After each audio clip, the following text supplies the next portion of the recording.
Bienvenue donc à l'espace LAC, qui devient pour cette journée un espace de parole, un espace de réflexion, un espace d'échange. Nous sommes donc aux 5e journée de ces rencontres qui mettent en avant la dynamique et le professionnalisme des intervenants en addictologie du Grand Est. Ce colloque que vous avez dénommé ainsi témoigne de votre volonté, votre opiniâtreté sans cesse accompagner dans les disciplines qui sont les vôtres, à toutes les étapes de leur parcours personnel, les individus, à rechercher des solutions, à mener des actions innovantes. Aujourd'hui, on va avoir une rencontre de la philosophie, une rencontre de l'anthropologie, une rencontre de la psychanalyse. Cette rencontre, elle va pouvoir nous alimenter effectivement notre clinique des addictions.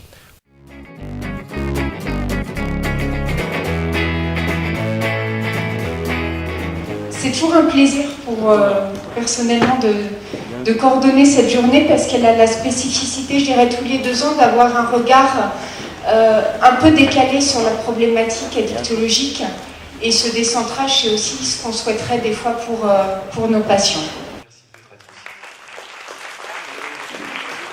Notre situation contemporaine par rapport à la question de la passion et de l'addiction relève de ce double volet ou ce triple volet, le volet artistique, le volet moral et religieux, et enfin le volet philosophique. Je laisse de côté la question de la science et de la psychanalyse, dont je dirai quand même un petit mot tout à l'heure. Et donc il n'y a pas de passion vicieuse, il n'y a pas de passion méchante, il n'y a pas de passion mauvaise. Toutes les passions sont bonnes. C'est la société, c'est l'histoire, la civilisation qui les rend pernicieuses.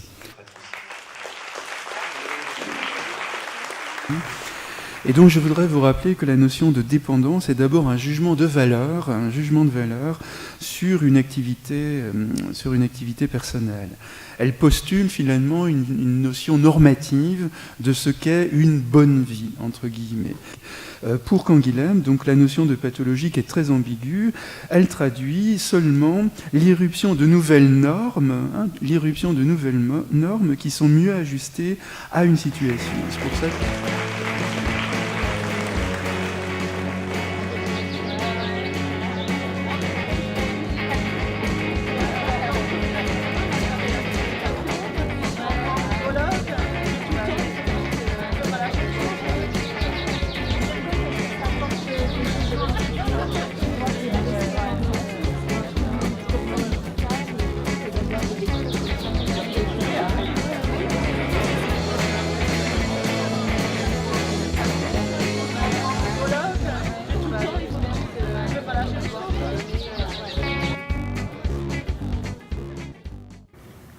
Passion, collection.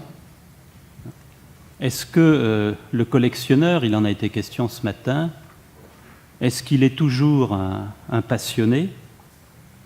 Est-ce que le fait d'être collectionneur définit ou détermine une passion ? Passion, vous savez, c'est aussi ce qui va donner, il en a été question ce matin, compassion. C'est-à-dire compatir, souffrir avec. Pathétique, pathos, sympathie, qui est une conformité des sentiments, ou encore, c'est je crois que ça dont on a parlé ce matin, empathie, de en, E-N, qui signifie dedans, qui est la faculté de s'identifier avec quelqu'un. Essayer de comprendre des choses, essayer de comprendre pourquoi ils sont passés à l'acte. Alors je leur dis, comprendre n'est pas excusé du tout, mais on a besoin de ça pour avancer un peu, pour justement faire peut-être de la vraie prévention. Et dans le jeu, le sujet, il attend de savoir. Voilà, c'est pas seulement qu'il attend de gagner, il attend sa mise en place dans le savoir. Une relation sans risque, c'est pas une relation. Donc il y a toujours une part d'incertitude, et donc quand vous parlez des femmes battues ou des hommes battus, jusqu'à quel degré de transgression la relation doit aller, c'est vraiment très compliqué. Je pense qu'il y a quand même, il faut tenir compte des gens. Si quelqu'un ne veut pas et qu'on le force, c'est un viol. Je crois que c'est clair. Oui. Vous avez dit qu'effectivement, il fallait tenir ferme la question des concepts. normal et pathologique, à un moment, c'est du concept. Ça, c'est dans Canguilhem. Et il faut reprendre son Canguilhem. C'est-à-dire, quand vous posez des concepts, vous arrêtez des liaisons continues. Vous arrêtez des continuités, comme dit le titre. Parce que vous effectuez effectivement ce qu'on appelle des limites ou des ruptures. Quand vous avez dit quand est-ce que commence le pathologique et quand est-ce que finit le normal.